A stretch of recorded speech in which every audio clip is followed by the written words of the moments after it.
একবার দুবার নয়, বারবার আপনি পরাজিত হবেন যদি আপনার মধ্যে এই 5টি দোষ থাকে। প্রথম হচ্ছে আত্মবিশ্বাস হারানো। মানুষের জন্য আত্মবিশ্বাস এমন একটা ব্যাপার যা তার কাজকে অর্ধেক এগিয়ে নিয়ে যায়। যাদের নিজের প্রতি কোনো আত্মবিশ্বাস নেই, তারা কোনো কাজেই সফল হতে পারে না। বাধা এলেই তারা সেখান থেকে সরে যায়, সেখান থেকে পিছিয়ে যায়। দ্বিতীয় হচ্ছে অলসতা এবং সময় নষ্ট করা। অলসতায় একমাত্র তারাই দিন যাপন করে যারা সময়ের মূল্য বোঝে না বা সময়কে গুরুত্ব দেয় না।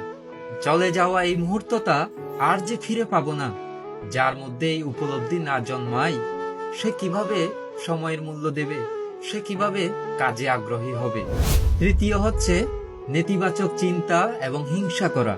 অন্যের সাফল্যে যারা ঈর্ষান্বিত হয়, তারা নিজের এবং অপরের উভয়ের প্রতি নেতিবাচক চিন্তা পোষণ করে, যা তাদের মস্তিষ্ককে দুর্বল করে। ফলে মস্তিষ্ক ধীরে ধীরে সুস্থ চিন্তা, ভালো চিন্তা করার ক্ষমতা হারিয়ে ফেলে। চতুর্থ হচ্ছে দায়িত্ব এড়িয়ে চলা। যারা নিজের দায়িত্বকে অবহেলা করে, অবমূল্যায়ন করে এবং দায়িত্ব পালনে অনীহা প্রকাশ করে, তারা জীবনের প্রতি পদে পদে ব্যর্থতার সম্মুখীন হয়। একজন মানুষ যদি তার যে কাজ, সেই কাজ না করে, তাহলে তার জীবনটা কি হতে পারে সেটা তো আর বলার অপেক্ষা রাখে না। পঞ্চম হচ্ছে ব্যর্থতার ভয়। যারা যদি কাজটা না হয়, যদি ব্যর্থ হই, এভাবে চিন্তা করে সব কাজ থেকে নিজেকে গুটিয়ে নেয়, তারা কোনো কাজই করতে পারে না।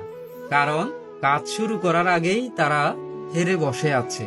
তাহলে তাদের জীবনে কিভাবে বিজয় আসবে?